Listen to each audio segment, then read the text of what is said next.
विषय आस मन माही, विषय की आशा थी। अब जैसे प्रकाश भीतर में हो गया, अब विषय का हकीकत पता चल गया।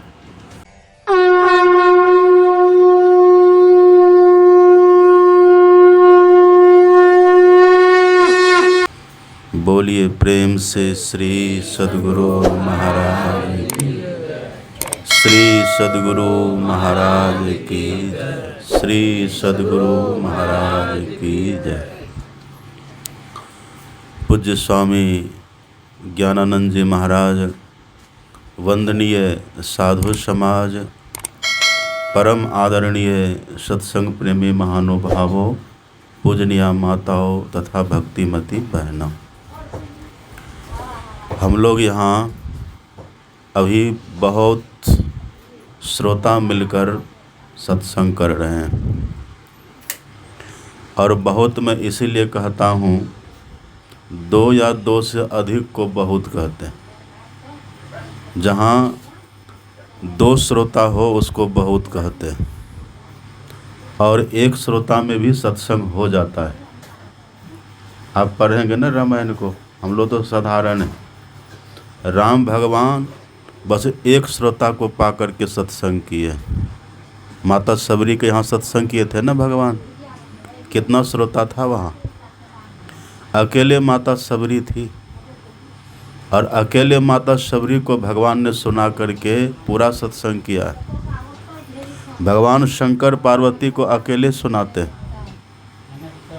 काकभूषण जी महाराज गरुड़ जी को सुनाते, याज्ञवल्क जी महाराज भरद्वाज को सुनाते, सुखदेव जी महाराज परीक्षित को सुनाते। तो जहाँ दो या दो से अधिक श्रोता हो तो समझिए बहुत है।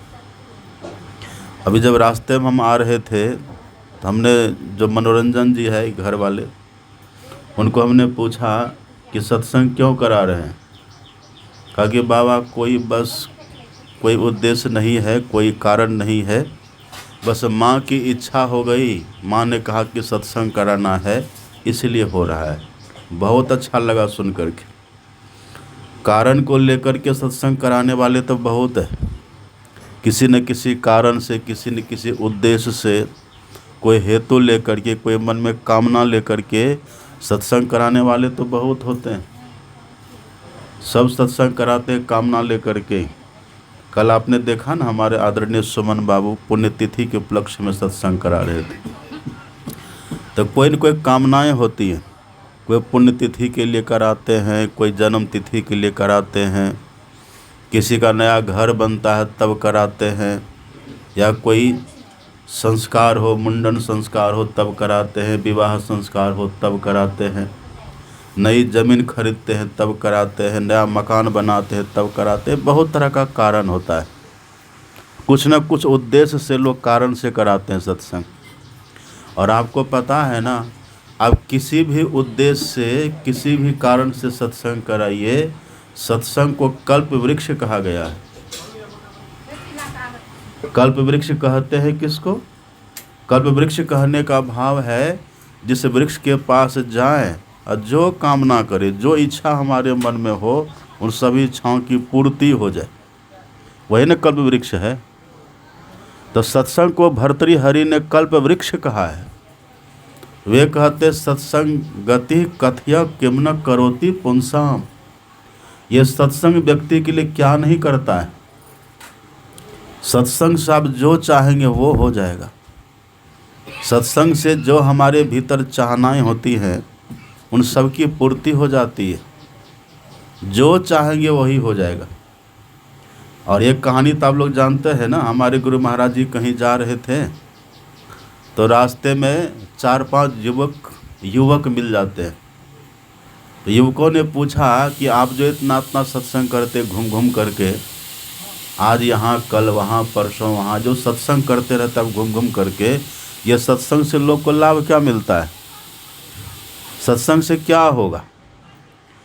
तो युवकों ने के पूछने पर गुरु महाराज जी ने कहा कि तुम लोग चाहते क्या हो, तुम्हारी चाहनाएं क्या है?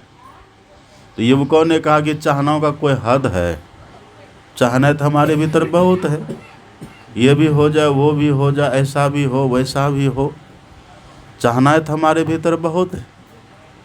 और संत का वचन भी है, संत भी कहते एक दिल लाखों तमन्ना, और उस पे और ज़्यादा हविष। इतनी चाहनाएं हमारे भीतर है जिसका अंत नहीं है।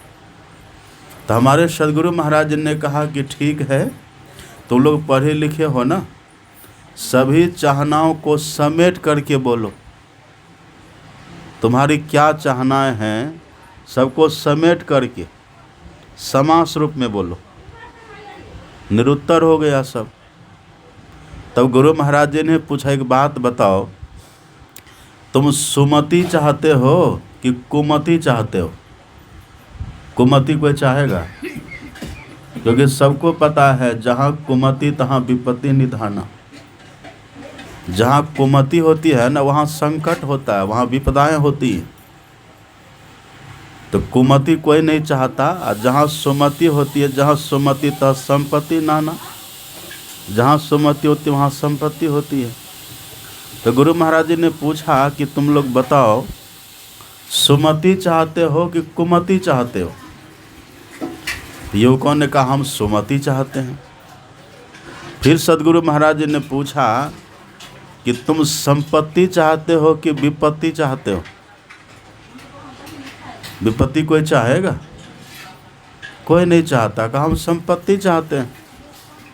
फिर सदगुरु महाराज जी ने पूछा, तुम सब शीलता चाहते हो, विनम्रता चाहते हो कि उदंडता चाहते हो? क्या चाहते हो? कहा शीलता चाहते हैं। फिर गुरु महाराज जी ने पूछा, तुम लोग सुयश चाहते हो कि अपयश चाहते हो? अपयश कोई चाहेगा? कहा हम सुयश चाहते हैं। फिर गुरु महाराज जी ने कहा कि तुम लोग सदगति चाहते हो कि दुर्गति चाहते हो? दुर्गति कोई चाहेगा? कोई नहीं चाहेगा। कहा सदगति चाहते हैं। सुमति है, संपत्ति है, शीलता है, सुयश है और सदगति है। 5 चीज़ें हैं। अब तुम लोग बताओ, ये 5 को छोड़ करके बाकी कोई चीज़ है संसार में? यदि ये 5 चीज़ें किसी को मिल जाए तो कुछ पाना बाकी रहेगा? ये 5 चीज़ तो सार है। यदि ये 5 किसी को मिल गया तो समझिए सब कुछ मिल गया। तब गुरु महाराज जी ने कहा था कि ये 5 चीज़ें जब भी किसी को मिलती है या मिलेगी, वो एकमात्र सत्संग से ही मिलती है। इसलिए सत्संग को कहते हैं कल्प तरु, कल्प वृक्ष। यहाँ जो चाहेंगे वो मिलेगा। जो चाहनाएं होंगी हमारी, उसकी पूर्ति होगी। यहाँ तुलसीदास जी ने इसी को लिख दिया। आप पढ़िएगा रामायण को। तुलसीदास जी ने इसी को लिखा, जलचर थलचर नभचर नाना, अजेजर चेतन जीव जहाना, मति कीरति गति भूति भलाई, जब जही जतन जहाँ जही पाई, सो जानब सत्संग प्रभाऊ, लोको वेद न आनु पाओ। कितना मजबूत ज्ञान है, कितनी दृढ़ता है। न लोक में न वेद में ऐसी कहीं चर्चा है कि सत्संग को छोड़ करके 5 चीज़ें मिलती है। आप कहेंगे कि सत्संगी के पास तो धन होता ही है, गैर सत्संगियों के पास भी धन होता है। तो उधर क्या होता है? उधर किसी के पास धन होगा तो यश नहीं होगा, या फिर किसी के पास धन भी है, यश भी है, तो साथ साथ वो उदंड हो सकता है। उदंड होगा वो।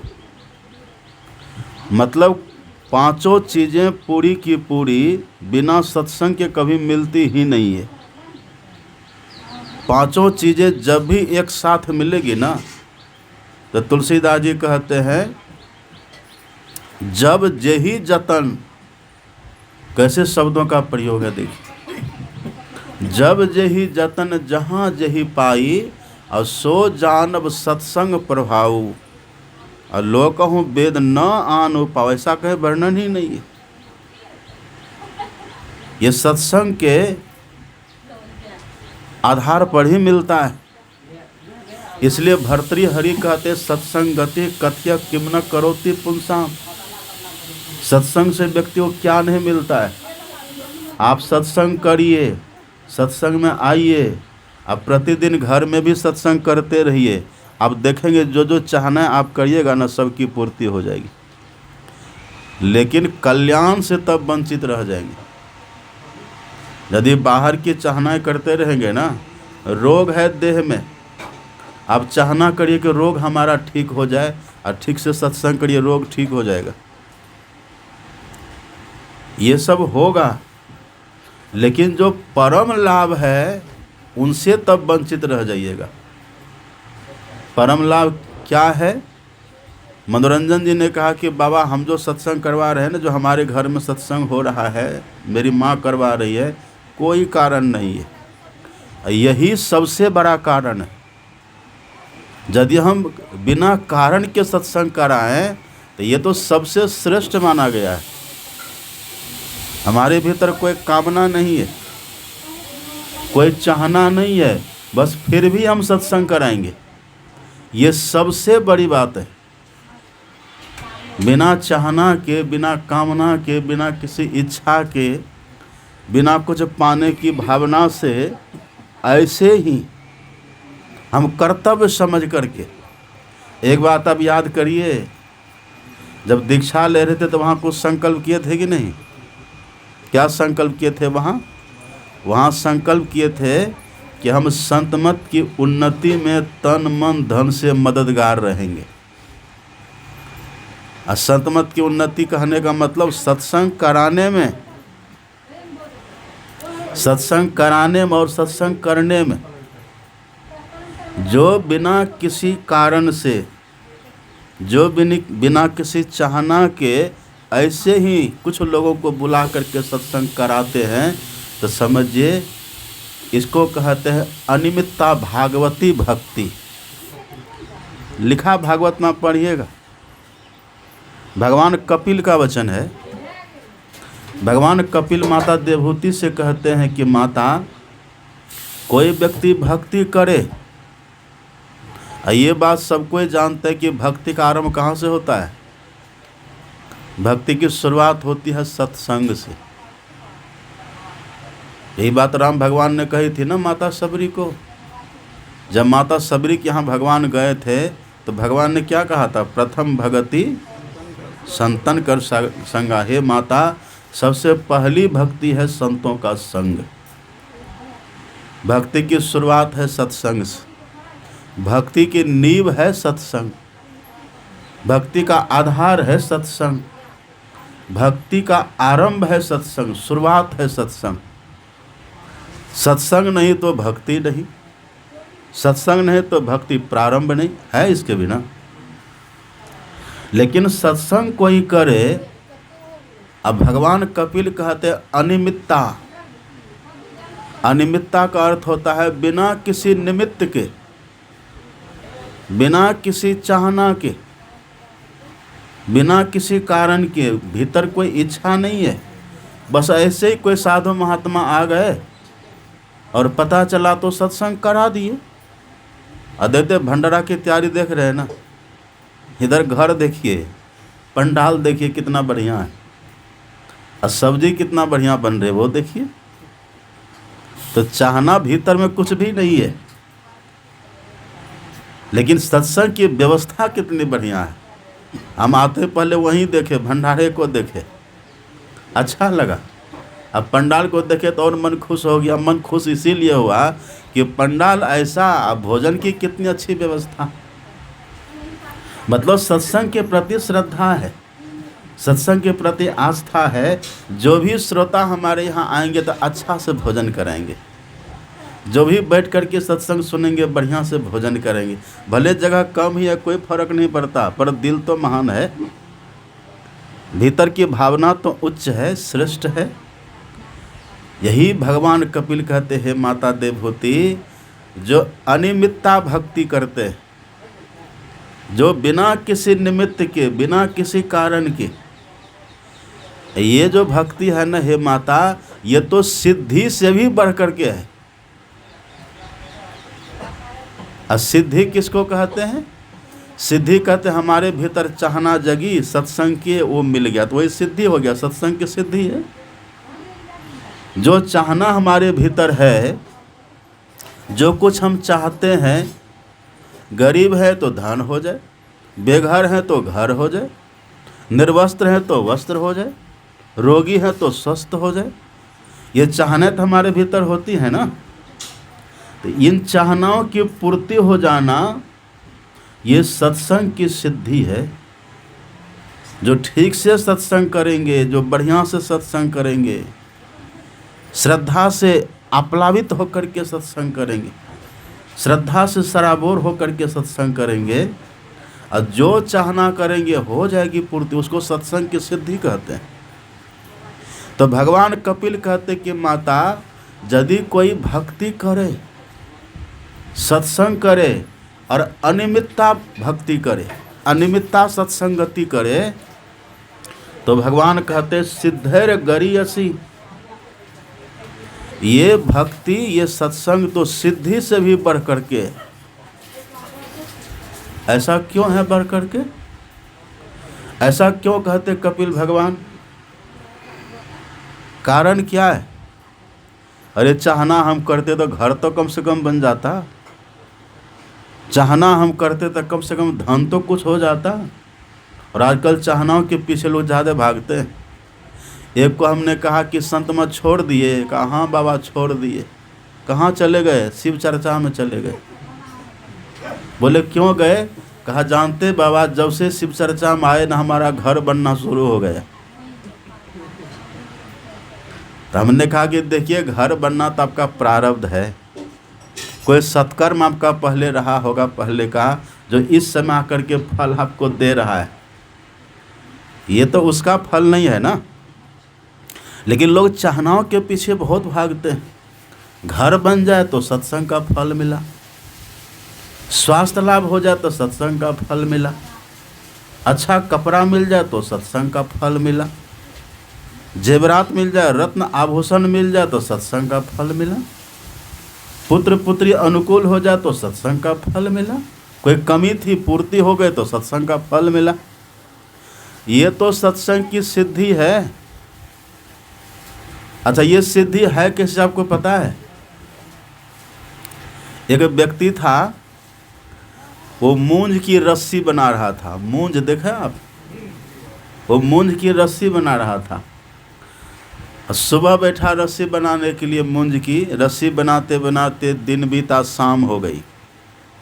अब उसके मन में होता है कि हमने तो कितने बंडल घासों का को बांट बांट करके हमने रस्सी बना दी है। अब तो पीछे रस्सी की ढेर लग गई होगी। अब देखता नहीं है पीछे, वो बस बनाए चला जा रहा है। अब भीतर में भाव है कि एक ही बार देखेंगे मन खुश हो जाएगा। घास लाता है, रस्सी बनाता है, अब पीछे रख रहा है। दिन बीत गया, शाम हुई, दिन ढला, शाम हुई। अब जैसे पीछे मुड़ करके देखा तो मात्र 3-4 हाथ रस्सी थी। अब उसके मन में आश्चर्य होता है कि हम सुबह बैठे थे रस्सी बनाने के लिए, कितना गट्ठर, कितना बंडल घास लग गई इसमें, रस्सी आखिर गई कहाँ? तो देखता पीछे, तो पीछे देखा 4-5 बकरी खड़ी है। हाँ, वो रस्सी बनाता था बेचारा, रस्सी बना रहा, रस्सी पीछे छोड़ रहा था। पीछे वो घास जो कि न रस्सी है, बकरी खा रही है। अब बकरी का पेट कभी भरता है? बकरी का पेट कभी नहीं भरता। गाय का पेट फिर भी भर जाता है, गाय का पेट भर जाता है, भैंस का पेट भरता है, घोड़ा सबका पेट भरता है, लेकिन बकरी का पेट कभी नहीं भरता। अब बकरी को देखिएगा, खाती जाएगी, उधर भेनाड़ी वो तजती जाती है, उसका लोड अनलोड सब एक ही साथ होता है। बकरी का पेट नहीं भरता। ये बकरी क्या है? ये बकरी कामनाओं का प्रतीक है, एक कामना का प्रतीक है। यदि सत्संग में जाते रहेंगे, कामना करते रहेंगे ना, तो सत्संग का फल तो आता है, पर वो सत्संग का फल कामनाओं की पूर्ति करने में समाप्त हो जाता है। जो हमें कुछ अनुभूति होनी चाहिए, आध्यात्मिक अनुभूति, भीतर प्रकाश होना चाहिए, भीतर थोड़ा बिंदु का दर्शन होता है, भीतर गुरु महाराज का दर्शन होता, भीतर से जप का आनंद आता, भीतर में प्रकाश दिखता, चंद्रमा का दर्शन होता, भीतर में भगवान के विराट रूप का दर्शन होता, वो होता। आंख बंद करते ब्रह्मा जी को देख लेते, आंख बंद करते इंद्र भगवान का दर्शन हो जाता, आंख बंद करते मानसरोवर देख लेते, ये सब दिखता। लेकिन ये जो चाहनाएं हमारे भीतर है ना, चाहनाओं की पूर्ति में सत्संग और भजन का फल लगता चला जाता है। इसलिए हमें कुछ अनुभूति नहीं हो पाती है। कहते दीक्षा कब लिए हैं? तो बाबा 25 साल हो गया। वो डेट भी गिनते रहते, तिथि याद रखे, लिख करके नोट करके रखे हैं, किस वर्ष में, किस तिथि में, किस मुहूर्त में दीक्षा लिए हैं, और कितने बजे लिए हैं वो भी लिखे हैं, किस बाबा से लिए हैं वो भी लिख करके रखे हैं। लेकिन अभी तक ठन ठन गोपाल, अभी तक भीतर से बिल्कुल रीता, खाली खाली आप हैं नहीं। आपको बहुत कुछ मिला, लेकिन वो बकरी खा गई है। चाहनाओं की पूर्ति में सब लग गया है, इसलिए लगता है कि हम खाली हो गए। इसीलिए कपिल भगवान कहते कि माता अनिमित्ता भागवती भक्ति सिद्धर गरीयसी। ये जो अनिमित्ता है ना, जो बिना किसी निमित्त के, बिना किसी चाहना के करे, तो समझिए उसको सब कुछ मिलेगा। सब कुछ का क्या भाव है? आप पढ़िएगा रामायण में, जो राम भगवान गए हैं ना महर्षि वाल्मीकि की झोपड़ी में, तो भगवान ने महर्षि वाल्मीकि से पूछा कि हे महर्षि, हमें 14 साल तक वन में रहना है, कहिए मेरे रहने के लिए सबसे अनुकूल स्थान कहाँ है, जहाँ कोई विघ्न न हो, कोई संकट न हो। तो महर्षि वाल्मीकि ने तो बहुत स्थान बताया। अंतिम में महर्षि वाल्मीकि ने पूछा कि राम एक बात बताइए, व्यक्ति सकुशल कहाँ रहते हैं? जहाँ बिल्कुल कुशल हो व्यक्ति, जहाँ अभाव में भी सुखी रहते हैं व्यक्ति, वो स्थान कौन सा होता है? वही स्थान होता है अपना घर। जानते हैं ना आप, अपना घर कैसा भी है अच्छा लगता है। अब ये जो घर वाले हैं ना, क्या नाम है इनका, चंदेश्वरी बाबू हैं हमारे, इनको हम बोले कि चलिए कुप्पा घाट आपको वहाँ 5 मंजिला में रखेंगे, तो छोड़ेंगे इसको? हम कितना भी इनको प्रलोभन दे कि आप इसको छोड़िए, चलिए वहाँ रहिएगा, तो जाएंगे ये? कहेंगे बाबा हमको बस यही ठीक है, हमको यही, क्योंकि यहाँ सब दिन रहे हैं ना। और तुलसीदास जी लिखते हैं, जहाँ बसे सो सुंदर देशु। जहाँ व्यक्ति का बासा होता है ना, जहाँ ठौर ठिकाना प्रतिदिन का है, जहाँ व्यक्ति सदैव रहते हैं ना, वो उसके लिए अच्छा है, सुंदर है, वो अपना घर है ना। अपना घर में कैसा भी है तो सुकून मिलेगा आपको। आप सत्संग में गए, वहाँ किसी का आलीशान महल में बैठे, वहाँ खूब आलीशान महल में आप बैठे, वहाँ कूलर लगा था, पंखा लगा था, एसी की व्यवस्था थी वहाँ, और तरह तरह का भोजन भी किए, तो वहीं रह जाइए ना, भागते वहाँ से क्यों हैं? वहीं रहिए, 2-4 दिन वहीं रहिए, रहिएगा। नहीं नहीं, भले बाबा यहाँ एसी लगी है, भले कूलर लगा है, अच्छा महल है, संगमरमर है, अच्छा है, भोजन की भी बहुत अच्छी व्यवस्था है, लेकिन मुझे तो मेरी अपनी झोपड़ी ही अच्छी लगती है। क्यों? यहाँ पर रहते हैं ना, यहाँ आपका अपना निजी घर है। महर्षि वाल्मीकि ने पूछा कि राम एक बात आप बताइए, व्यक्ति सकुशल कहाँ रहता है? व्यक्ति बिल्कुल सुकून से भर करके, तृप्त हो करके कहाँ रहता है? भगवान ने कहा अपना घर में। तब महर्षि वाल्मीकि ने कहा तो आप भी अपना घर में रहिए। कहा अपना घर? अब हम अयोध्या जाएंगे। कहा अयोध्या आपका अपना घर नहीं है, वहाँ आपको नहीं जाना है। कहा तो अपना घर किसको कहते हैं? महर्षि वाल्मीकि ने देखिए कितना सुंदर बताया है। महर्षि वाल्मीकि ने कहा कि हे राम, जाहि न चाहिए कवहु कछु, जिसके भीतर कभी भी किसी प्रकार की चाहना नहीं है, जाहि न चाहिए कबहु कछु, तुम सन सहज स्नेह। बस जिसके भीतर कोई चाहना नहीं, कोई कामना नहीं है, कोई याचना, कोई मांग जिसके भीतर नहीं है, अब केवल आपसे जिनको प्रेम हो गया है, आपके प्रति जिनकी श्रद्धा है, निष्ठा है, महर्षि वाल्मीकि कहते हैं बसहु निरंतर तासु उर, क्यों? सो राउर निज गे है, वो राउर का अपना घर है। राउर आप समझते हैं ना, भोजपुरी, वो आपका अपना घर है, राउर आपका अपना, आप वहाँ रहिए। ये कितनी बड़ी बात है। और जहाँ पर भगवान ही बस जाएंगे वहाँ कोई कमी रहेगी। लेकिन ये कब होगा? ये तब होगा जब अनिमित्ता भक्ति करेंगे, बिना किसी चाहना के करेंगे, बिना किसी चाहना के सत्संग करेंगे, तब सीधे भगवान मिलेंगे। और चाहनाओं की पूर्ति में लगे रहेंगे तो फिर चाहना रूपी बकरी है, ये बकरी का पेट कभी नहीं भरता। बस चाहना करते रहिए, एक चाहना की पूर्ति दूसरी चाहना खड़ी हो जाएगी। एक दिल लाखों तमन्ना। इसलिए तुलसी साहब कहते हैं दिल का हुजरा साफ कर, जाना के आने के लिए ध्यान गैरों का उठा, उनको बिठाने के लिए। ध्यान गैरों का मतलब जो तरह तरह की चाहना है ना भीतर में, थोड़ा ये भी मिले, थोड़ा वो भी मिले, थोड़ा ऐसा हो, थोड़ा वैसा हो, यहाँ वहाँ इधर उधर, कितनी तरह की बातें मन में होती हैं। ये सब को हटा करके निष्काम हो जाइए, निष्काम। और इसी को कहते संतुष्ट होकर के रहिए, संतुष्ट होकर के रहिए। जिस दिन खूब बढ़िया से संतुष्ट होकर के रहेंगे ना, उसी दिन से आप योगी बन जाएंगे। ये बनावटी बात नहीं है, कृष्ण भगवान का वचन है गीता में, संतुष्ट सततम योगी। जो सदैव संतुष्ट होकर के रहेंगे ना, वो योगी बन जाएंगे। आने तक भोगी बने रहेंगे, ये भी चाहिए वो भी चाहिए।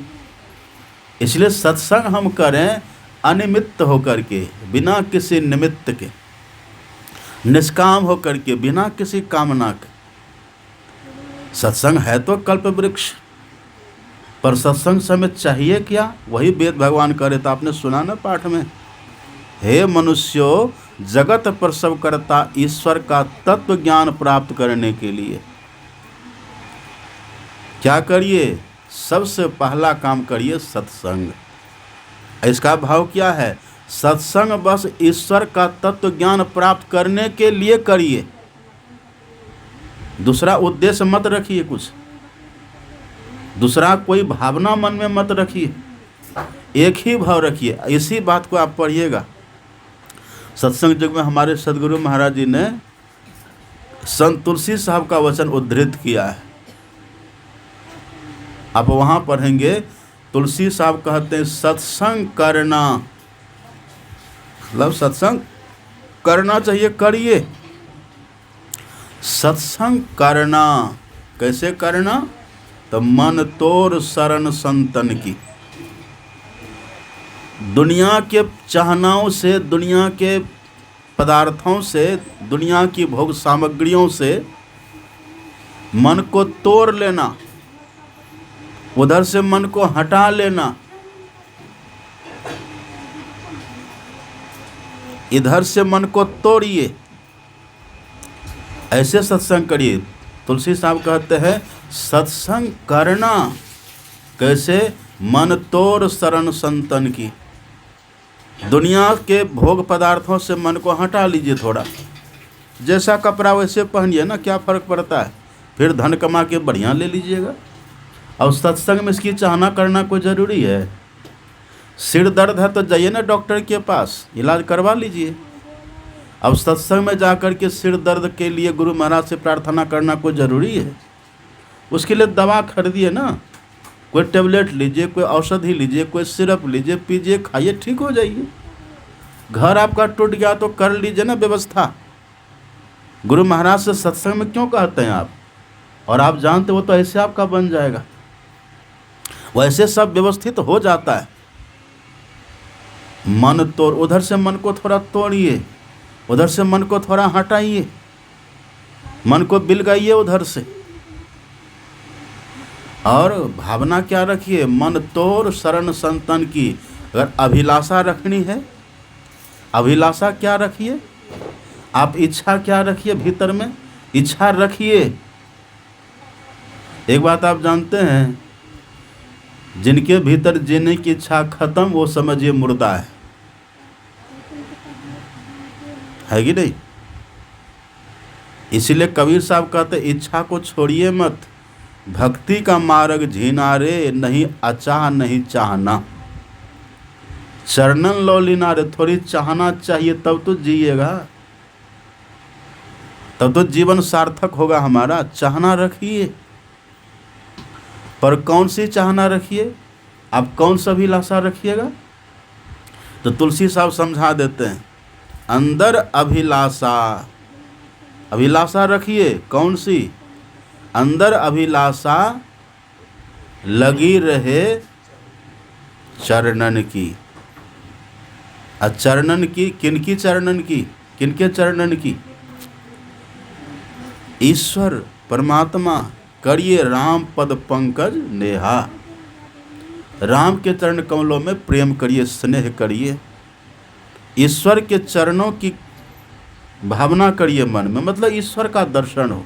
वही वेद भगवान कहते हैं, हे मनुष्यों, यदि चाहते हैं तो सबसे पहला काम करिए सत्संग, अथवा सत्संग आप करिए तो ईश्वर चाहना के सिवा कोई चाहना मन में रखिए ही मत। फिर आप देखिए कितना जल्दी काम बनेगा, बहुत जल्दी काम बनेगा। लेकिन हम इधर ही अटक जाते, इधर हम उलझ जाते हैं।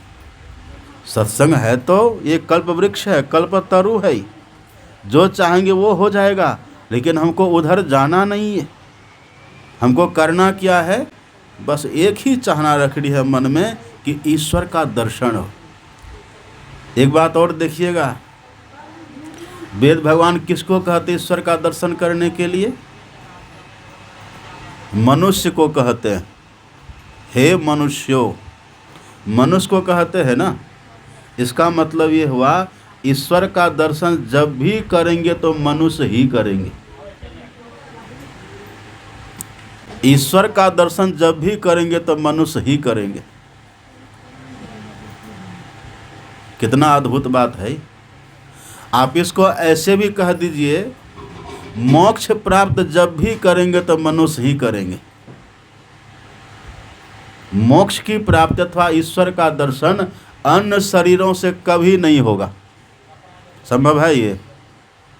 देखिए इसी बात को हमारे गुरु महाराज ने दृढ़ कर दिया। आप पढ़िएगा पदावली में, इसी बात को सदगुरु महाराज जी एकदम मोहर लगा दिए, अकाट्य कर दिए। क्या? केवल नर ही तन से, केवल नर ही तन से मुक्ति को पावहो। इसमें दो शब्द बड़ा विलक्षण है। पहला तो है केवल, पहला है केवल, केवल नर, केवल मनुष्य। लेकिन बात को और मजबूत करने के लिए और दृढ़ा देने के लिए हमारे सदगुरु महाराज जी आगे एक और शब्द लगा देते हैं, ही। हाँ में दीर्घकार क्या हो गया? ही। अब ही जहाँ होता वहाँ कोई विकल्प रहता है? ही का जहाँ प्रयोग हो वहाँ विकल्प खत्म। और यदि वहाँ रहता भी रहता तब विकल्प होता। अब वहाँ है ही तो कोई विकल्प रहा। इसीलिए वेद भगवान कहते हे मनुष्यों, ये मानव तनधारी ही ईश्वर का दर्शन कर पाएंगे अथवा मोक्ष प्राप्त कर पाएंगे। तो आप कहेंगे कि बाबा हाथी ने भी तो भगवान का दर्शन किया।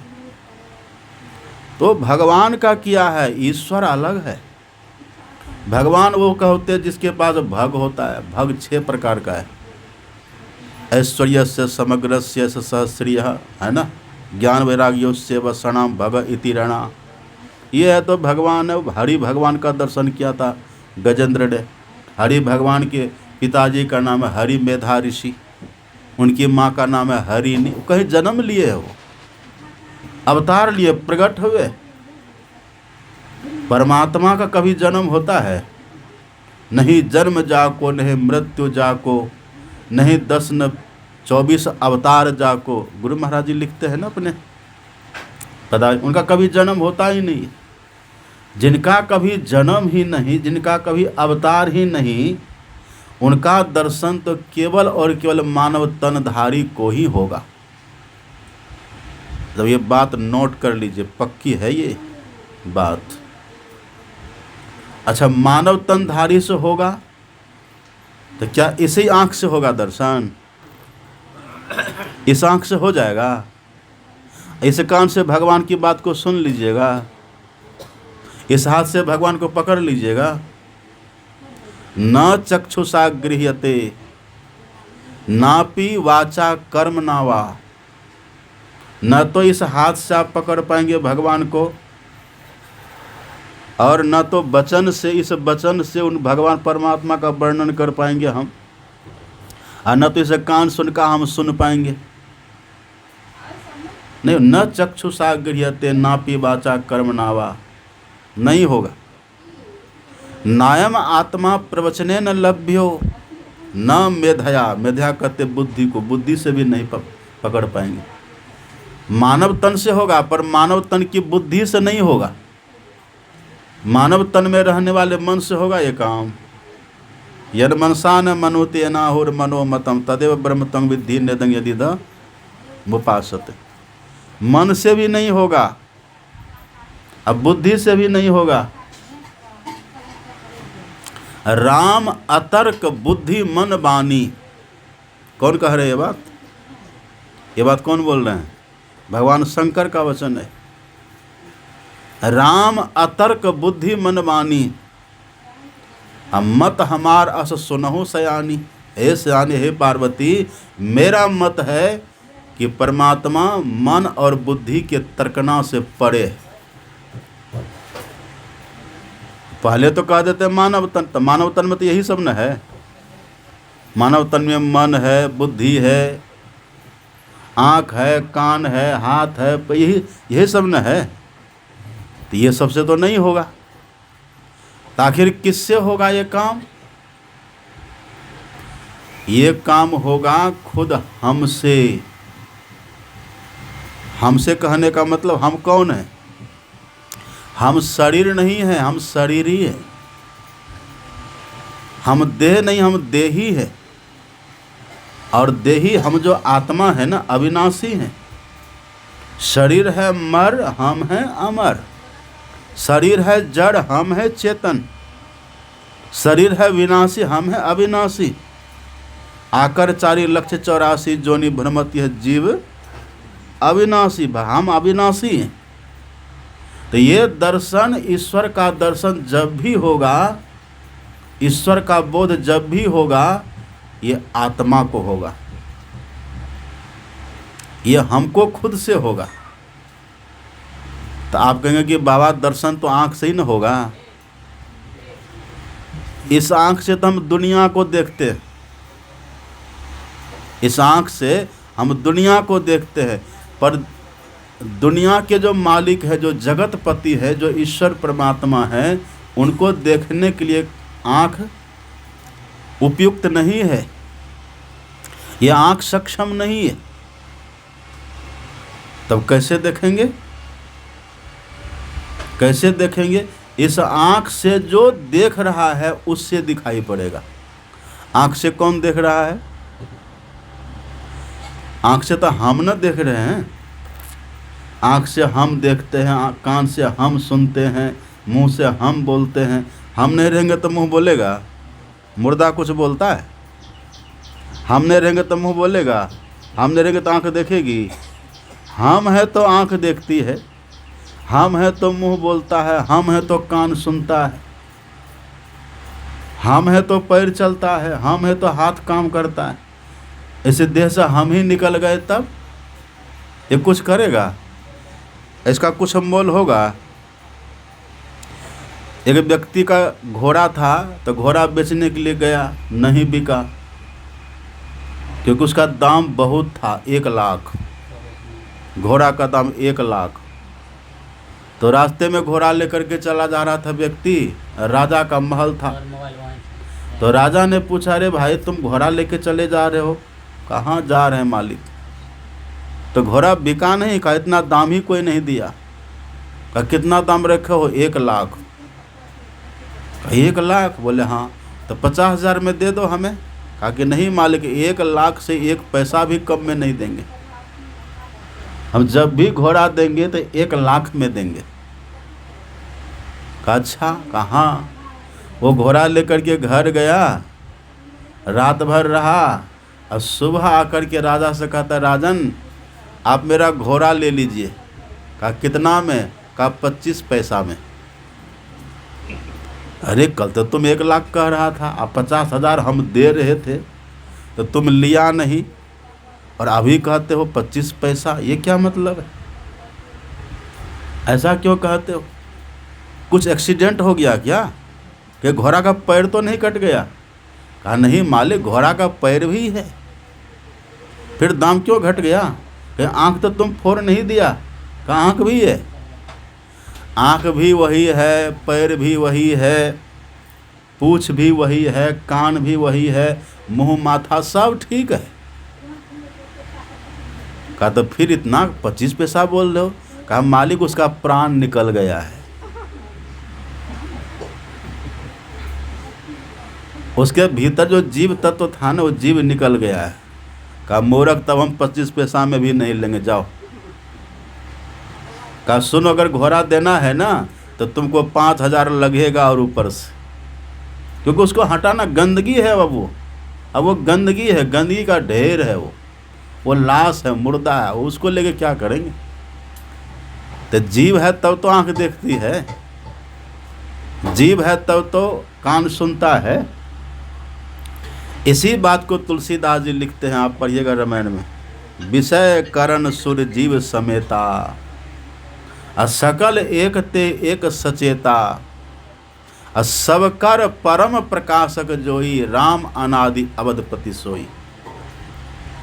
ये आँख को हमारा प्रकाश मिलता है, हमको परमात्मा का प्रकाश मिल रहा है।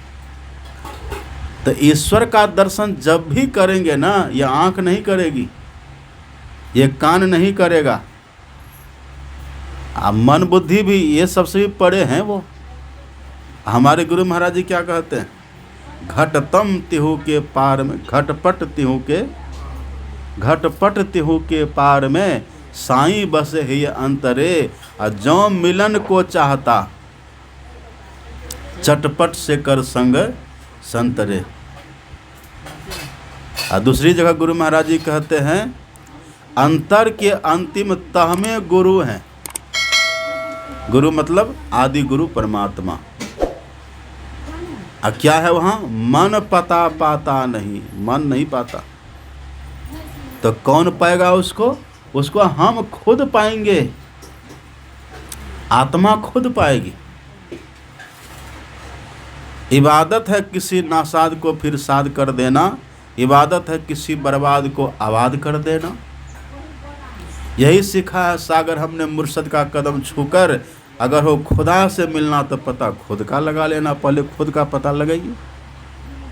आपन ही को खोज, पहले अपने की खोज करिए। आपन ही को खोज मिले जब राम सनेही। जो अपनी खोज अपने से करते हैं, अपना जब दर्शन हो जाता है तब ईश्वर का दर्शन होता है। चाम चश्म सो नजरी नावे, खोज रूह के नैना। रूह मतलब आत्मा। इसी बात को हमारे सदगुरु महाराज जी कितना बढ़िया कहते हैं, नैनों के तारे चश्म रोशन क्यों नजर आते नहीं।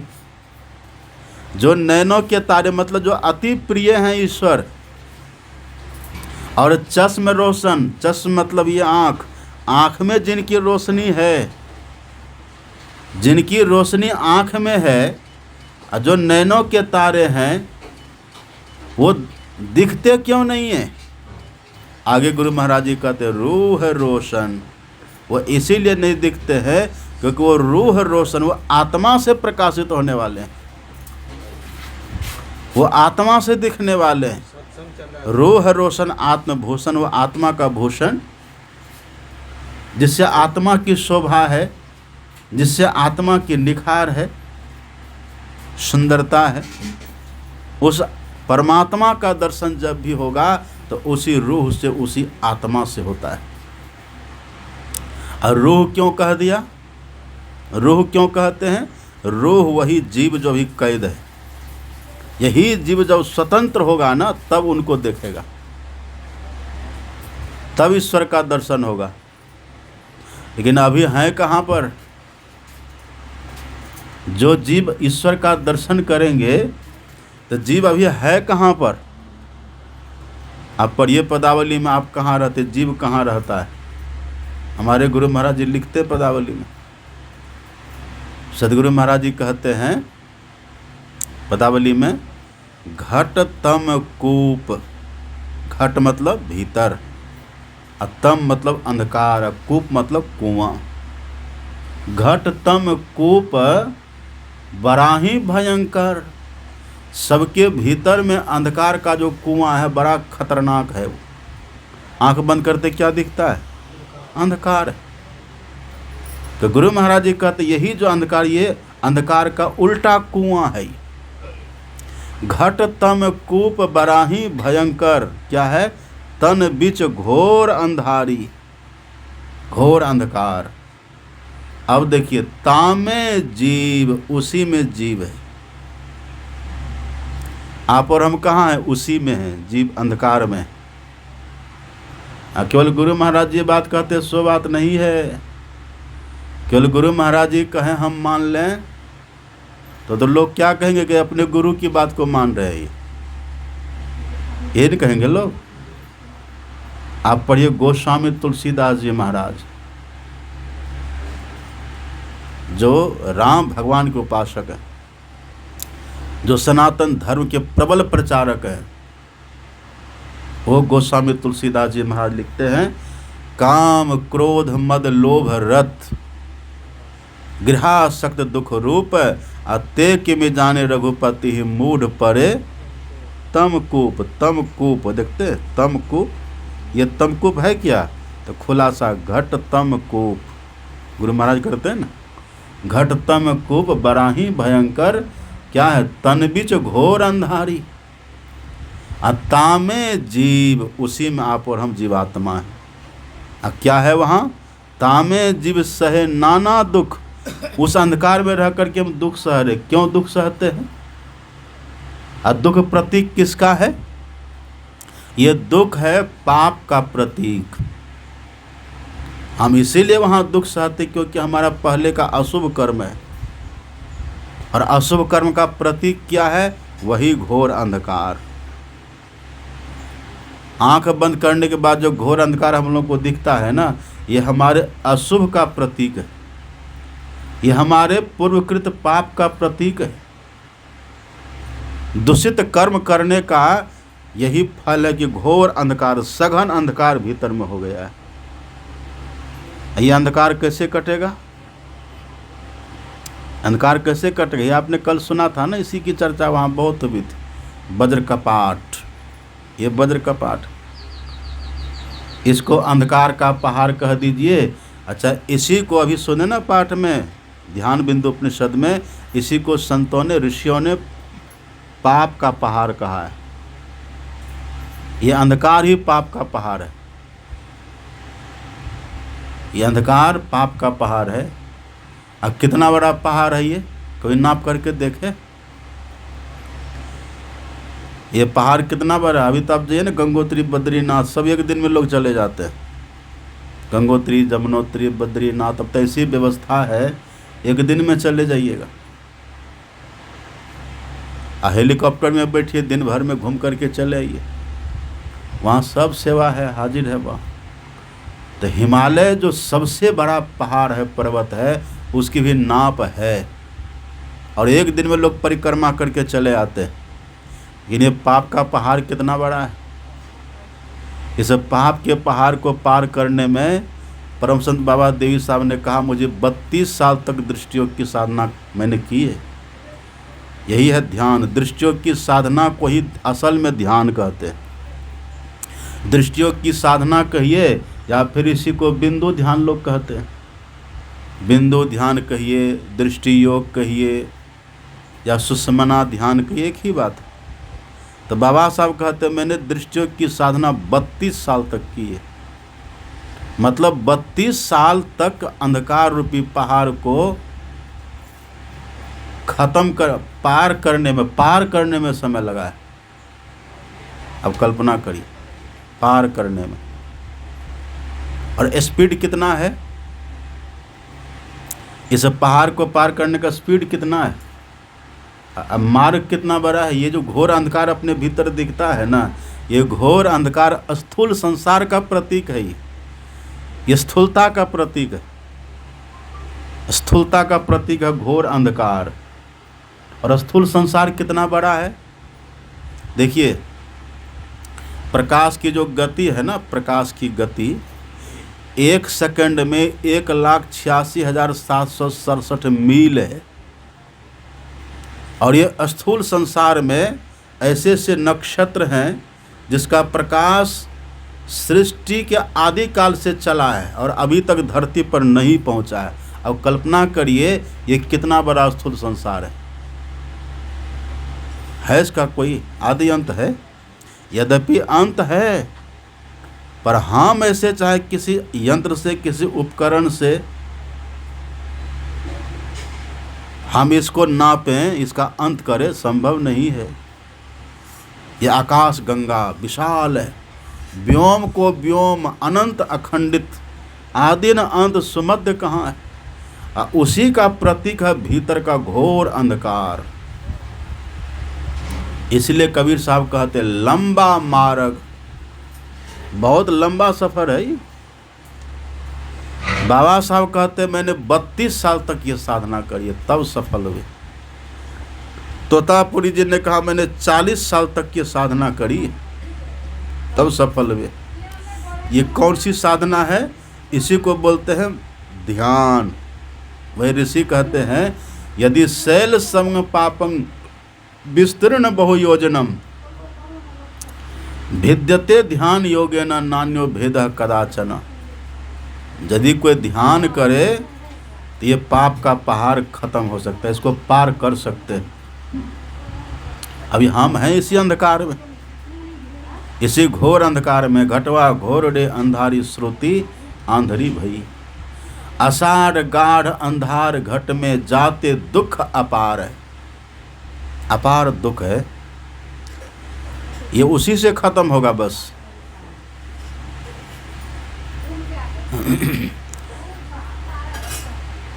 यही जो साधना है, जिस साधना से पाप का पहाड़ खत्म होता है, जिससे हम निकलते हैं, जिसके लिए वेद भगवान कहते तमसो माँ ज्योतिर्गमय, हे प्रभु मुझे अंधकार से प्रकाश की तरफ ले चलो। इसी का नाम है दृष्टि योग की साधना। पर यह होगा कब? इसी को अभी सुना ना अपने पाठ में। वेद भगवान कहते हैं अग्नि की ज्योतियों का योग। अग्नि की ज्योतियों का योग कहिए, या फिर इसी को बिंदु ध्यान कहिए, या इसी को फिर सुषमना ध्यान कहिए, या फिर इसी को दृष्टियोग की साधना, एक ही बात है। ऐसी को ऋषि कहते तेजो बिंदु परम ध्यानम विश्वात्म हृदय संस्थितम। यही परम ध्यान है, यही ध्यान करने से अंधकार खत्म होता है। लेकिन ये ध्यान करेगा कौन? तो वेद भगवान कहते हैं बुद्धि योग और अग्नि की ज्योतियों के योग के बीच में एक और योग है जिसको कहते हैं मानस योग। कोई सोचे कि सत्संग हम करें सीधे दृष्टि योग कर ले तो संभव है? सीधे हम बिंदु ध्यान कर ले, छलांग लगा दे तो संभव है? ये संभव नहीं है। इसके लिए तो पहले सत्संग करिए, और सत्संग करके बात को समझिए। आप बात को समझ करके करी सत्संग, गुरु खोज करिए, गुरु को चुनिए, गुरु की खोज करिए। सुन रहे थे ना, गुरु चरणाम्बुज निर्भर भक्ता, संसारात चिरात भव मुक्ता। पहले गुरु की खोज करिए, और गुरु ही बताते हैं कि वो बिंदु ध्यान कैसे करेंगे। अपने से कोई सोचे कि हम बिंदु ध्यान कर लेंगे, नहीं होगा। कल आपने सुना था ना, गुरु महाराज जी कहते तीसर तिल हेरहू रे कि हेरना पड़ेगा। अब कोई कहते नासाग्र दीर्घ भ्रू मध्य, कोई कहते दोनों आँखों के मध्य में, कोई कहते दोनों भवों के मध्य में, अब कोई कहते हैं आँख और भवों के मध्य में। कहाँ खोजिएगा? ऐसी ऐसी वाणियाँ है ना, यद्यपि कहने का भाव है, एक ही भाव है, पर पढ़ कर के उलझ जाएंगे। धरणीदास जी महाराज कहते हैं, धरणी निर्मल नासिका निरखो नयन के कोर।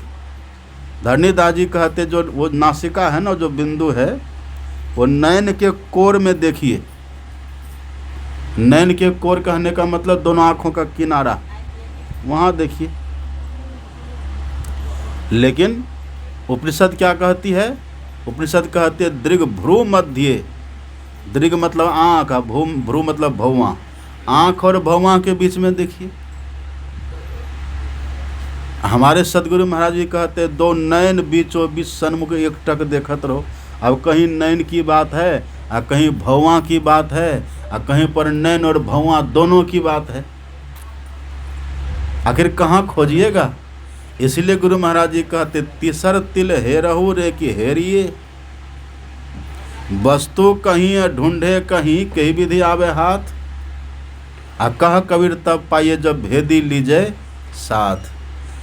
और आपको पता, अगर जरा सा भी संदेह रहेगा ना दृष्टि करने के समय में, तो सफलता नहीं मिलेगी।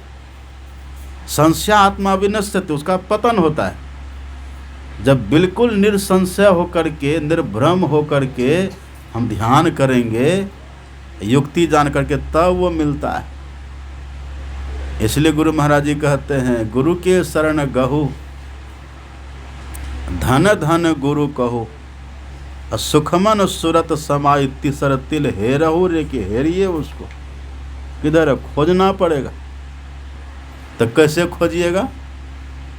हरिद्वार के जंगल में एक साधु थे ना, तो बैठ करके ध्यान कर रहे थे। वहाँ तो भंडारा फ्री मिलता है, यहाँ खाओ वहाँ खाओ, इधर खाओ उधर भंडारा उधर भंडारा, यहाँ दक्षिणा वहाँ दक्षिणा, बहुत दक्षिणा मिलती है। यहाँ कपड़ा वहाँ जूता वहाँ छाता, बहुत मिलता है। तो वो ध्यान कर रहे थे, 3-4 भंडारा खा करके आए थे। अब बढ़िया बढ़िया खा करके आए थे, भरपेट कंठ तक खा लिए थे। अब खा के बैठे ध्यान करने के लिए। अब ध्यान करने के लिए बैठे तो आलस में झूम रहा, कभी इधर माथा आ जाए, कभी इधर माथा आ जाए, कभी आगे झुके कभी पीछे झुके। एक भगत उधर से आ गए, तो जो महात्मा उस समय ध्यान नहीं कर रहे थे, उस महात्मा से पूछा कि महाराज जी, ये महाराज जी क्या कर रहे हैं? कहीं कोई देवी देवता तो सवार नहीं हो गया? कहा नहीं, कोई देवी देवता सवार नहीं हुआ। कहा तो इतना हिल क्यों रही, ये ऐसे क्यों कर रहे हैं? तब उस जो दूसरे महात्मा, उसने कहा ये सुषमना को हेर रहा है ये तीसर तिल को खोज रहा है। तो ऐसे खोजिएगा, ऐसे नहीं ढूंढ मिलता। धरगर मस्तक सीधी साधी आसन आसीना। जो धरगर मस्तक को बिल्कुल सीधा करके टाइट करके रखे, बैठे बैठने का अभ्यास करे। पहले स्थिर तो हो जाए, तन को पहले स्थिर करके रखे, और फिर मन को स्थिर करे। तो मन को स्थिर कैसे करिएगा? कार को रोकना तो ब्रेक होता है, बाइक को रोकना तो उसमें भी ब्रेक होता है, ट्रेन में भी ब्रेक है, प्लेन में भी ब्रेक होता है। और घोड़ा को ब्रेक होता है कि नहीं? लगाम उसका ब्रेक है। घोड़ा का ब्रेक लगाम खींचे, घोड़ा रुक जाएगा। सब में ब्रेक है ना। तब मन में ब्रेक है कि नहीं? मन में भी ब्रेक है, और जब तक मन में ब्रेक नहीं लगेगा तब तक मन को रोकना बहुत कठिन है। अब कौन ब्रेक लगेगा? अब कोई कार में लगा दे लगाम तो कार रुकेगी? कोई घोड़ा को लगा दे ब्रेक, पैर दबावे तो घोड़ा रुक जाएगा? घोड़ा के लिए लगाम उपयुक्त है, और कार के लिए ब्रेक ठीक है। वो अदला बदली नहीं हो सकता, जिसका जो है वहीं वो ब्रेक लगेगा। तो मन को किस ब्रेक से रोकिएगा? अब मन बहुत भागता है, मन बहुत दौड़ता है।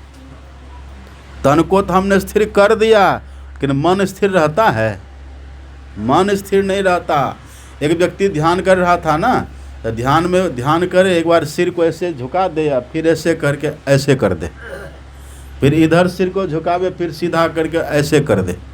1 घंटा तक वही करता था। तो किसी ने पूछा कि बाबा ये कौन ध्यान करते हैं? कहा नहीं जानते। कहा नहीं।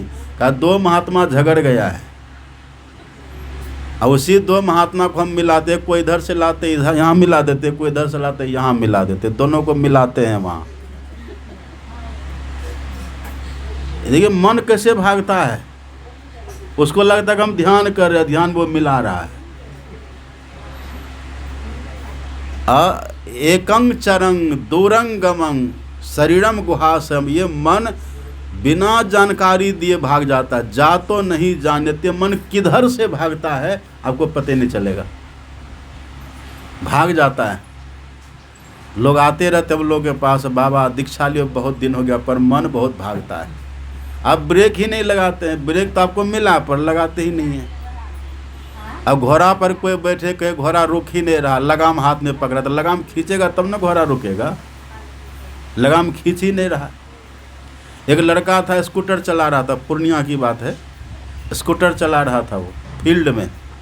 अब फील्ड के चारों तरफ था नागफनी का कांटा। नागफनी आप जानते हैं ना, कितना बड़ा बड़ा कांटा चुभने वाला होता है। स्कूटर चला सीख रहा था वो। स्कूटर चलाते चलाते एक बार खूब जोर से स्पीड दे दिया। अगर स्पीड दे दिया, कह रहे रोको रोको, ब्रेक लो। कहा कि बाबा ब्रेक फेल हो गया। उसका जैसे ब्रेक फेल हुआ, स्कूटर लेके सीधे नागफनी के ढेरी में जाके गिरा, वो लहूलुहान हो गया। तो ब्रेक फेल होगा तो खतरा तो है ना। हम लोग का ब्रेक ही फेल है। ये मन को रोकने वाला ब्रेक दुनिया में कहीं बना है? यही ब्रेक है संत सदगुरु के पास। उसी ब्रेक का नाम है मानस जप। ये मानस जप ही ब्रेक है। एक संत कहते हैं, एक संत की वाणी, संत कहते हैं, कोटि जतन करी पची पची मुए, यह मन चहुदिशी जाए। ये मन बहुत भागता, चारों तरफ भागते रहता है। और करोड़ों जतन करके हम थक गए। यज्ञ करके देख लिए मन नहीं रुका, हवन करके देख लिए मन नहीं रुका, सत्संग सुन करके देख लिए मन नहीं रुका, तीर्थ में जाकर के देख लिए मन नहीं रुका, देवी देवता की पूजा करके पाठ करके देख लिए मन नहीं रुका, मंदिर मस्जिद में जाकर के देख लिए मन नहीं रुका। कोटि जतन, करोड़ों जतन हमने कर लिया, ये मन नहीं रुका। लेकिन अंतिम में मन रुका। अंतिम में हम मन को रोकने में सफल हो गए। कैसे सफल हुए? तो संत दादू दयाल जी कहते हैं, राम नाम रोक्या रहे और न आन उपाय। बस एक ही उपाय है, जो भगवान का नाम हमको गुरु ने दीक्षा में दिया है ना, वो दीक्षा का मंत्र ही, गुरु मंत्र ही ब्रेक है। केवल इसी से रुकता है।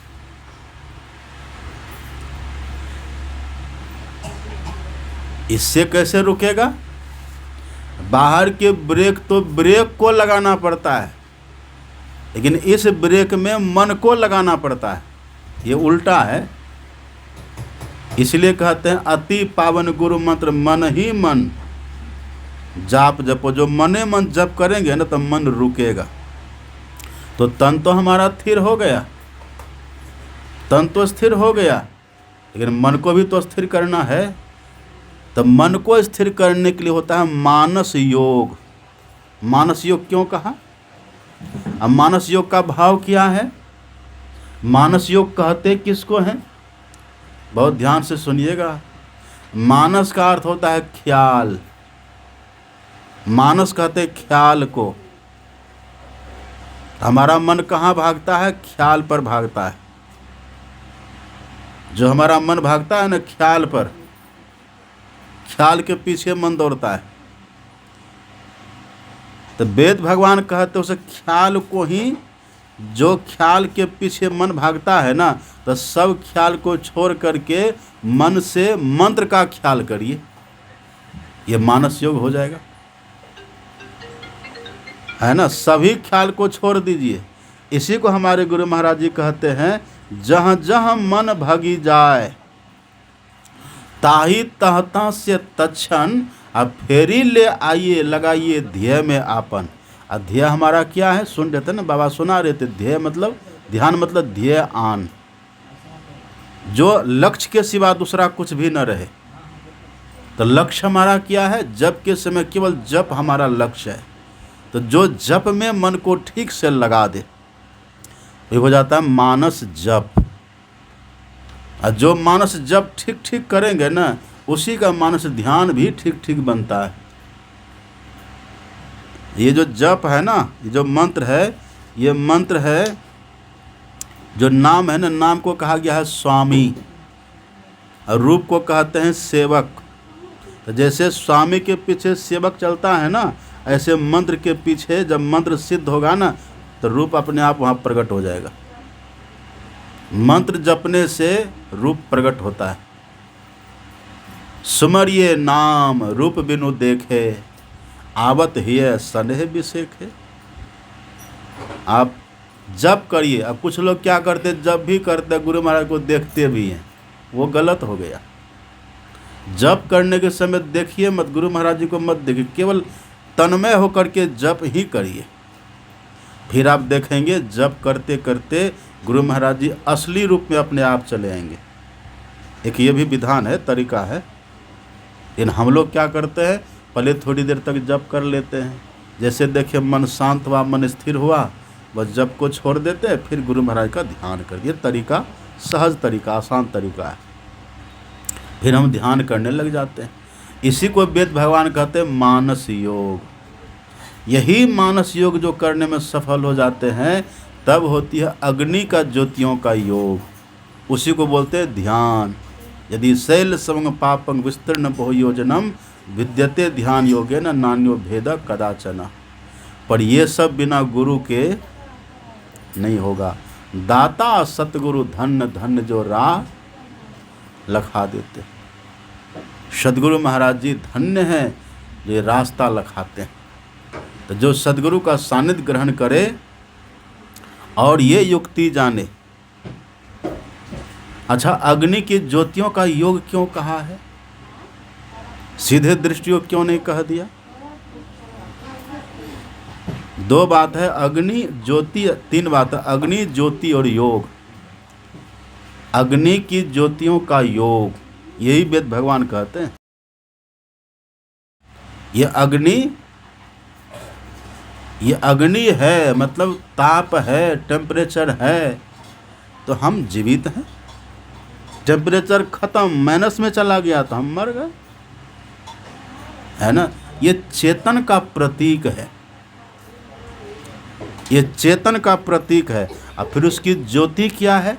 उसी चेतन की ज्योति दोनों आँख होकर के बाहर निकलती है, तब न बाहर दिखाई पड़ता है। यही जो चेतन की ज्योति है ना, ये आँख होकर के बाहर निकलती है, तब दिखाई पड़ता है। इसी को बोलते हैं अग्नि की ज्योति। अब बस खत्म करेंगे, सुन लीजिए थोड़ा। यही जो अग्नि की ज्योति है ना, मतलब दृष्टि, इसको कह दीजिए सीधा दृष्टि, किरण। यही जब तक हमारा अलग अलग है, तब तक भीतर में अंधकार है। और जैसे दोनों एक हो गया, अंधकार खत्म, अंधकार खत्म, भीतर हो गया प्रकाश, बस पाप का पहाड़ खत्म हो गया। हम बिल्कुल पुण्यात्मा, प्रकाश मंडल में गया हुआ साधक बिल्कुल पुण्यात्मा होते हैं, वो पवित्र हो गया। अब उसको विषयों की पकड़ नहीं होगी। क्यों नहीं होगी? वो विषय को देखेगा, अभी दिखाई नहीं पड़ता, अभी तो विषय हमको अमृत की तरह दिखता है, मतलब भ्रम है, अभी है विष पर दिखता है अमृत, यही भ्रम है। ये अंधकार के कारण होता है। जैसे अंधकार खत्म हुआ, अब विषय का जो असली रूप है ना, वो दिखाई पड़ेगा। अरे ये विषय तो विष है। अब कोई विष पिएगा जान करके? आप किसी के हाथ में दीजिए विष, बोले विष पियो, हम 5 करोड़ अभी दे देंगे, तो पी लेगा विष? कोई पिएंगे? आप किसी के हाथ में 5 करोड़ दीजिए, कहे लीजिए पीजिए विष, तो पिएगा वो विष? क्यों नहीं पिया? वो जान रहा है कि विष है, ये पता है कि हम पिएंगे तो मरेंगे, फिर वो क्यों पिएगा? ऐसे ही अब उनको पता चल जाएगा कि अरे ये विषय जो है ना, वास्तव में विष है, ये विषय विष है। अब वो विषय का सेवन नहीं करेगा।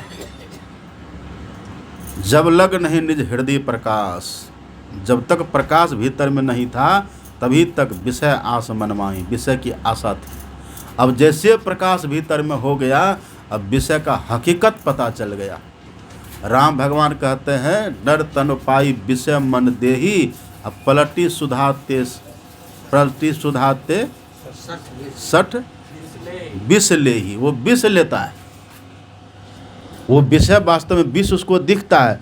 अब वो विषय को कितना भी प्रलोभन के बाद भी ग्रहण नहीं करेगा, क्योंकि वो दिख रहा है कि विष है ये, अब वो ग्रहण नहीं करेगा। इसलिए आप देखिएगा, जो बड़े बड़े साधक होते हैं ना, वो भोग सामग्री को एकदम विष की तरह छोड़ देते हैं। वो क्षण भर में मकान को, महल को छोड़ देगा, क्षण भर में नोटों की गद्दी को छोड़ देता है, क्षण भर में कितने भोगों के पदार्थों को छोड़ देता है। हम उसको कितना जकड़ते हैं। हमारे सदगुरु महाराज जी को महर्षि महेश जोगी हवाई जहाज दे रहा था, जानते कि नहीं बात? लिए गुरु महाराज जी, हम रहते तो छोड़ते वहाँ। साइकिल देता वो भी ले लेते। अभी कोई दे के देखे सहरसा में साइकिल, हम उठा के चले जाएंगे। अभी हम विषयी है ना, विषयी व्यक्ति चाहता है, पर जिनके भीतर विषय समाप्त हो गया, वो पूरी धरती का मालिक भी बना दे, कोई नहीं बनेगा। अरे विष है। हाँ, जब कर्तव्य पुकारता है ना, तो कर्तव्य फिर निभाते हैं। फिर कर्तव्य का निर्वहन संत महापुरुष भी करते हैं, पर अपने भोग के लिए नहीं कर सकते कभी। वो उनको विष दिखता है। ये होते हैं प्रकाश मंडल में गए हुए महापुरुष। अभी तो देखते लोग कहते कि हमको प्रकाश दिखता है, हमको सूर्य का दर्शन होता है, चंद्रमा को दर्शन होता है, फिर थोड़ी देर के बाद उसको प्रणाम नहीं करिए, तब देखिए कैसे आँख लाल प्यार होता है। थोड़ा सा अपमान करके देखिए ना, तब देखिएगा। थोड़ा सा उबाल करके भोजन दे दीजिए बिना स्वाद का, नमक कम रहे, फिर देखिए उसकी भौहें कैसे टेढ़ी होगी। वो प्रकाश का दर्शन कहाँ गया अब? हमारे गुरु महाराज जी कहते हैं, तुम कहते हो कि हमें दर्शन हुआ है, यदि दर्शन का फल तुम्हारे में नहीं होगा ना, तो पकड़े जाओगे। लोग कहते हैं हम बड़े साधक हैं, लेकिन देखिए मान सम्मान के कितने भूखे हैं। कंचन तजना सहज है, सहज त्रिया का नेह, मान बराई ईर्ष्या दुर्लभ तजना ये। मान सम्मान के पीछे तब देखिए क्या क्या हो रहा है कि नहीं? ये बड़ा कठिन है। सब पीछे पड़े हैं, सत्संगी भी पड़े हैं, हम सब भी पड़े हुए, हम सभी रात दिन मान प्रतिष्ठा के पीछे पड़े हुए। आप एक बार करके देखिए, हम गुस्से हो जाएंगे, गुस्सा आता है। ये अभी अंधकार में ना विषय की पकड़ है, और जैसे अंधकार खत्म हुआ, प्रकाश में हम गए, बस अब वो विषय की चाहना नहीं होगी। अब कोई देगा भी तो नहीं लेंगे, वो उसको विष की तरह त्याग देता। पर कर्तव्य है ना, कर्तव्य निर्वहन करना पड़ता। तो चलो आश्रम बना दो, ठीक है, रह लेंगे। ठीक है, कार है, चढ़ लेंगे, पर भीतर से जैसे कमल, सुने ना, नरनी दलगत जलमति तरलम तद्वत जीवन मति से चपलम क्षण में है सज्जन संगति रेखा भवती भवार्णव तरने नौका। जैसे कमल पानी में रहता है पर पानी से निर्लिप्त होकर के रहता है। कृष्ण भगवान कहते पद्म पत्र मिवाम भसा, जैसे कमल के पत्ता पर पानी चिपकता नहीं है, ऐसे वो संत कभी चिपकते नहीं। ये प्रकाश में गए हुए महापुरुष का लक्षण। वो एक बार जिनको देख लेंगे ना, उसको निहाल कर सकते हैं, उनको स्थूल संसार पर विजय हो जाएगा, विजयी हो गए। लेकिन पूर्ण तब भी नहीं है, उसके लिए आगे वेद भगवान कहते हैं नाद योग। ये 2 ध्यान से तब पूर्ण होता है। ध्यान 3 प्रकार का होता है। पहला ध्यान है मानस ध्यान, दूसरा ध्यान है बिंदु ध्यान, और तीसरा ध्यान है नाद ध्यान। 3 ध्यान में ध्यान पूर्ण होता है। किसी एक को छोड़िए तो अधूरा रह जाएगा। हाँ, कोई बिरले पहले के संस्कारी होते हैं जो कभी काल सीधे वो नाद को पकड़ लेते हैं। ऐसे कोई संस्कारी होते पहले के जो सीधे नाद को पकड़ लेते हैं। कोई पहले के दिव्य संस्कार होते सीधे उनको प्रकाश दिख जाता है। लेकिन जब संस्कार ठीक नहीं तो शुरू से पहले मानस ध्यान करेंगे, फिर बिंदु ध्यान करेंगे और फिर नाद ध्यान करेंगे। रोज हम लोग गाते हैं ना, बिंदु ध्यान विधि नाद ध्यान विधि सरल सरल जग में प्रचारी। अब फिर आगे क्या कहते हैं, गुरु जाप मानस ध्यान मानस, मानस ध्यान भी आ गया ना। तो सब मिलाकर के 3 ध्यान है। तीनों ध्यान को जो पूर्ण करे वही पूर्ण होता है। ये किसको होगा, जो सद्गुरु महाराज के शरण में रहेंगे और सत्संग प्रतिदिन करेंगे। सत्संग नित्य और ध्यान नित्य रहिए करत संलग्न हो। साथ साथ व्यभिचार, चोरी, नशा, हिंसा, झूठ तजना चाहिए। जो 5 पापों को छोड़े और सत्संग ध्यान प्रतिदिन करे। पर कैसा करे, अनिमित्ता भागवती भक्ति, अनिमित्त होकर के, बिना निमित्त के, बिना चाहना के। बस सत्संग करना हमारा कर्तव्य है। हम सत्संग में बैठे श्रद्धा से भर करके बैठे, श्रद्धा से सराबोर होकर के बैठे। दूसरी रति मम कथा प्रसंग। अब क्यों श्रद्धा से भरे हैं, सुनने के लिए। सुन क्यों रहे, कोई चाहना नहीं है। तो जैसे चाहना रहित हम होंगे ना, बस उसी से ईश्वर की चाहना अपने आप जुट जाती है। और जैसे ईश्वर की चाहना अपने आप जुटेगी, इधर सब काम अपने सफल होना शुरू हो जाता है। फिर आपके नहीं चाहने के बाद भी आपका रोग ऐसे ठीक हो जाएगा, गरीबी ऐसे मिट जाएगी, दरिद्री ऐसे विदा हो जाएगी, मकान ऐसे बनेगा आपका, आप देखिएगा ना, ऐसा संजोग लगेगा, ऐसी व्यवस्था बनेगी, सब अपने आप होता चला जाएगा। और ऐसे एरी चोटी का पसीना एक कर लीजिएगा, तब भी कुछ होने वाला होगा, पर आप संतुष्ट नहीं होंगे, अधूरापन लगेगा। और ये करके जब होगा ना, तो भीतर से तृप्त, अरे वाह, हम देखो संतुष्ट हो जाएंगे। यही सत्संग, इसी तरह से सत्संग हम लोगों को करते रहना चाहिए। अब कहने सुनने की बहुत बात है। गुरु कहते ज्ञान देने वाले को, जो 2 ज्ञान बतला दिए गुरु हो गए। पर सद्गुरु वो होते जो ईश्वर को प्राप्त कर लिए।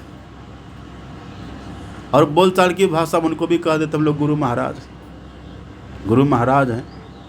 तो गुरु तो साधारण सा शब्द है, पर सद्गुरु महाराज, सद्गुरु जो ईश्वर सतत स्वरूप है, ईश्वर जो ईश्वर को देख लिए और तब जो ज्ञान हमको बतलाते वो है संत सद्गुरु। और जो बिना देखे बता रहे तो गुरु है। पर बोलचाल की भाषा में कभी काल संत सद्गुरु को भी गुरु कह देते हैं, कोई बात नहीं।